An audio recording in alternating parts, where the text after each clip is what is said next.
All right, welcome back, y'all. So let's watch this video by Maven. This one is which WWE show paid better, Raw or SmackDown? Let's watch. Hey guys, Maven here. Now, I was fortunate enough to debut in the WWE before the first ever draft in 2002, splitting the roster down the middle, half going to SmackDown, half going to Raw. But what were the differences? Who was the locker room leader on Raw? Who was the locker room leader on SmackDown?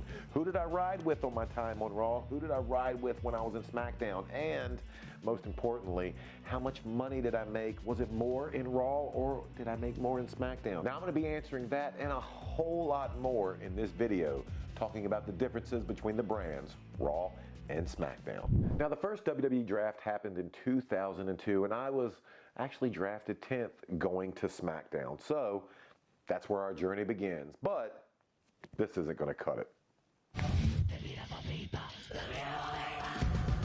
I haven't heard that in forever. Now, when I was drafted to SmackDown, wow. the first thing that changed in my world was my schedule. Before the draft would happen, here was our schedule. We would have 2 non-televised events, or house shows, and 2 televised events, Raw and SmackDown. Now, after the draft, we immediately went to 3 non-televised events rather than 2, and then 1 TV taping. Our non-televised events would happen on Saturday, Sunday, and even Monday, competing with Raw's live event. And then on Tuesdays, we would tape SmackDown. We would go home for a few days and then start it all up again the next Saturday. 3 nights of house shows, live events, and then 1 night of taping. Now after those 3 house shows, we would actually tape SmackDown on Tuesday night and it would air on Thursday. So it was not a live show. Now the fact that the show wasn't live made for a completely different culture than the Raw brand. And why is this? Because we could be a little bit looser. If a promo wasn't perfect, if a spot was missed in a match, if something happened, they always had the benefit of editing it. They could edit out stuff. In fact, when I broke my leg wrestling Christian on SmackDown, they edited probably 3 minutes of that match out when it was live to air. One of the first things I noticed about strictly being on the SmackDown brand was, I don't want to say a laissez-faire attitude backstage, but definitely a more relaxed environment. I bet. The SmackDown roster and the SmackDown culture was a little bit more relaxed. Things weren't as stressed as much as they might have been on a live event.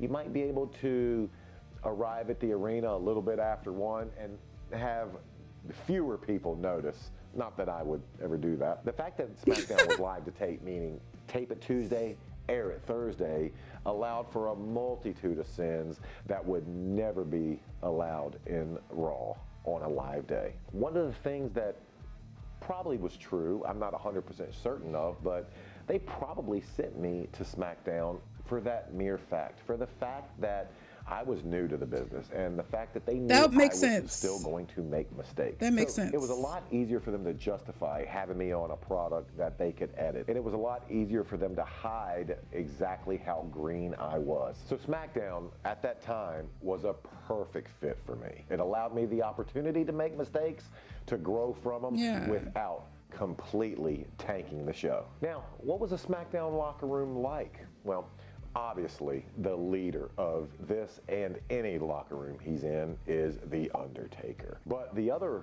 members of that locker room, the other guys on the roster, a lot of times were younger, less established guys, guys that were constantly a little bit worried and fighting for their positioning, guys that maybe had came from WCW, guys that were newer to the business like I was, guys that didn't have a guaranteed spot in the future of the WWE. So each and every week they were scratching and clawing, trying to do anything to make a name for themselves and to prove to the top brass that not only they belonged, but that they could draw money. Now for me personally, when I was on SmackDown, I hung out and rode with guys like Al Snow, obviously, my trainer. I also rode with Devon Dudley. Devon, once I got his anger towards me flipped around, would become one of my best friends and would become one of my go-to guys, one of the guys that I knew I could trust in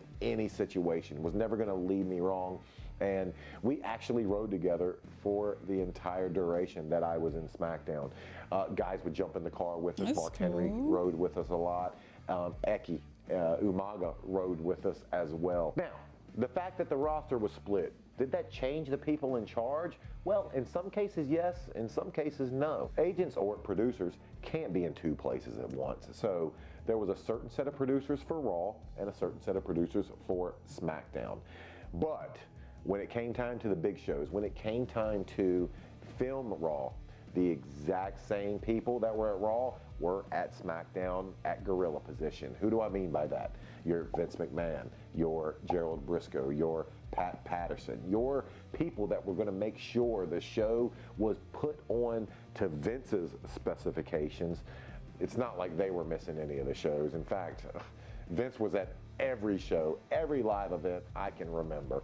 He was the one sitting behind the curtain right there at the top of Gorilla for every show. And Pat Patterson and Gerald Briscoe were not far behind. What was the pay like on SmackDown? Was it different than it was before? Actually, it was, because think about it. Before, and we've discussed this before, and if you don't remember, go back to my video discussing pay. From that video, I talk about when you're on pay sheets, you make more money depending on the size of the crowd. Obviously, less people are going to come to non-televised events than they are the televised events. So you're having an additional non-televised event show, a house show, which doesn't draw as much money, which means your check's going to be a little bit smaller. And naturally, for whatever reason at this time, SmackDown drew less. It just wasn't as big of a draw that Raw was. So technically, did we make less money? We did. 3 non-televised events and 1 televised event is going to lose every time to 2 house shows and 2 televised events. 100 times out of 100. Now, my time on SmackDown was extremely limited. I was only there a few months due to the fact that I broke my leg. And while I was on the shelf, they decided that when they brought me back, when they debuted me back, they would debut me on Raw. Now we're going to talk about the differences and how Raw was actually a lot better and worse in some ways. I would think it would be more stressful. This just isn't going to cut it.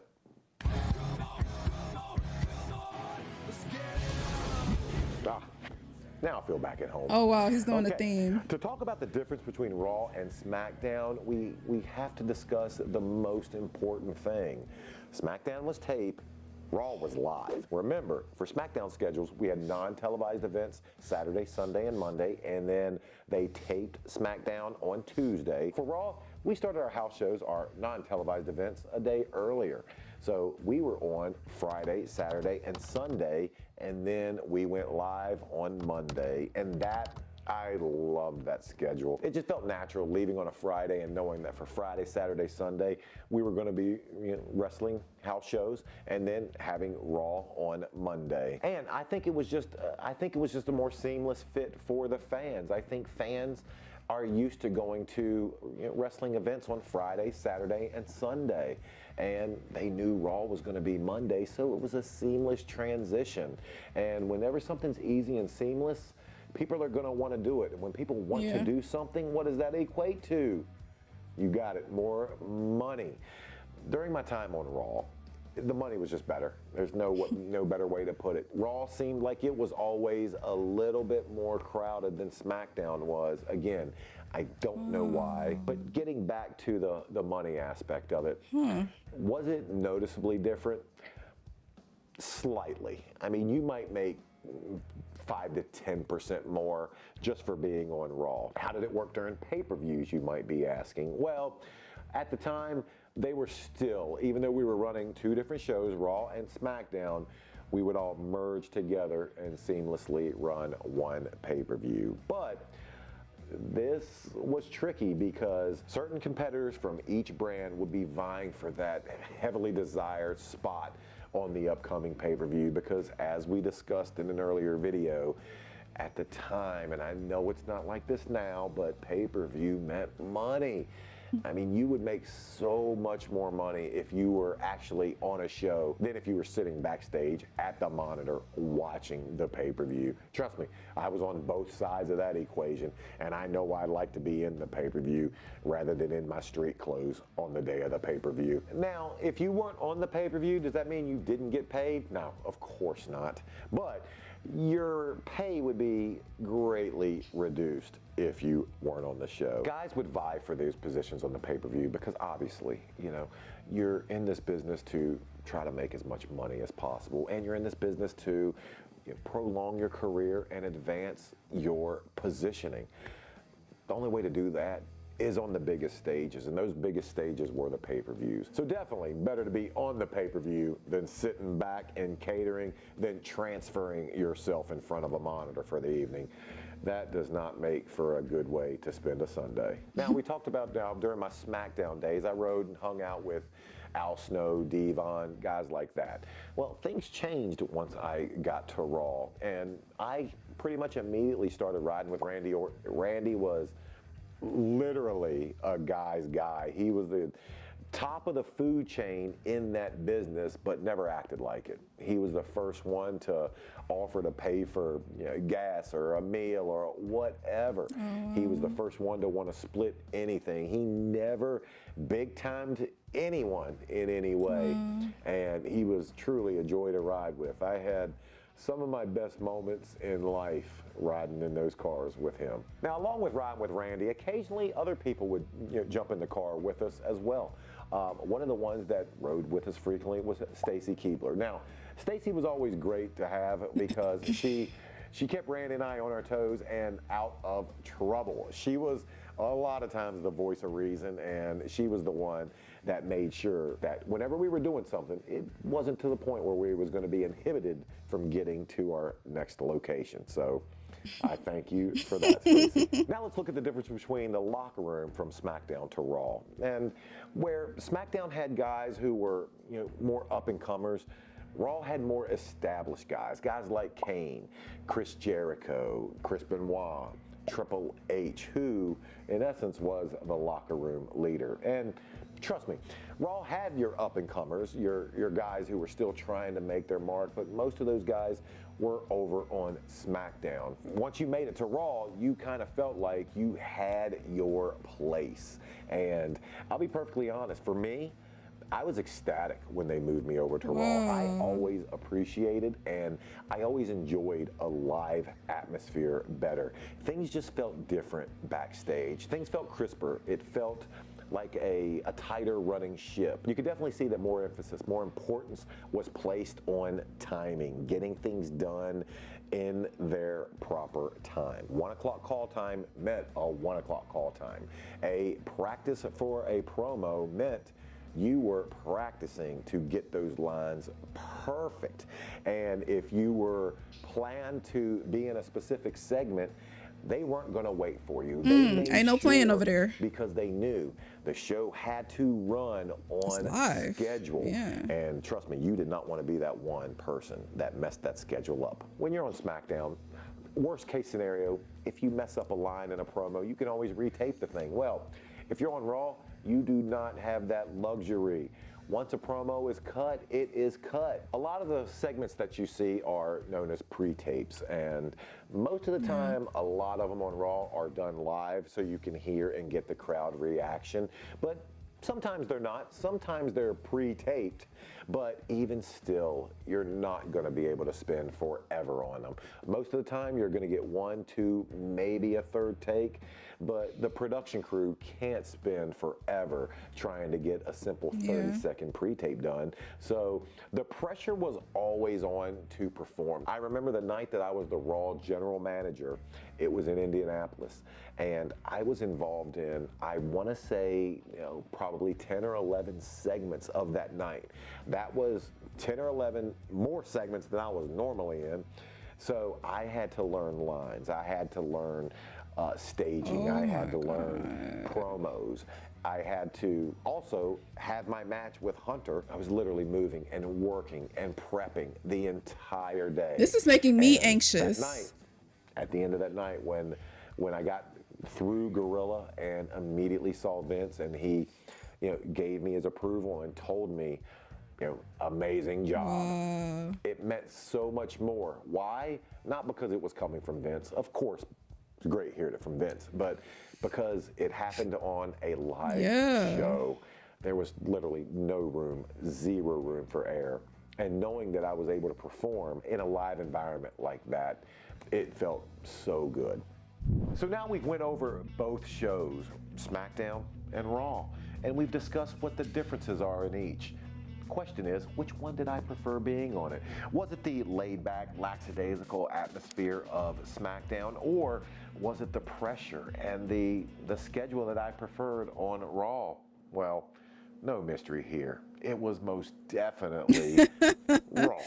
That's where the manyan is like at. I said, Shit. I just liked the pressure of performing in front of a live audience, being on a live show, knowing that millions of people were going to watch you that night. And obviously, if you made a mistake, there was nowhere to run, nowhere to hide, no rock you could crawl under. I felt like that brought the best out in me. I felt like that brought the best out in the entire company, because I might be wrong, but I think if you talk to other wrestlers of that time, I think they would tend to say the exact same thing, that the atmosphere at a Raw show was just a little bit different than it was on SmackDown. And knowing those guys being like me, they appreciated the small nuances, the subtle differences of what it took to put on a live broadcast as opposed to a taped one. Then the pay was better. What do you say? The pay was better. Now, whether it was my time on SmackDown or my time on Raw, steroids definitely played a role. To find out how they factored into my time as a... That sounds very intimidating, but the way he talked about it, for him, it sounded like it wasn't that bad, his experience. Yeah, he talked about that it felt like it was more pressure, but he sounded like, the way he described it, he was very natural. He was more relaxed. Well, he wasn't more relaxed, but he was just really good at it. He was relaxed. For me personally, I can't do the live. I would do SmackDown. It just seems more relaxed. It sounds more relaxed the way he described it. You kind of get to take your time over on SmackDown versus Raw. There's a live audience, so you got to be on point with it.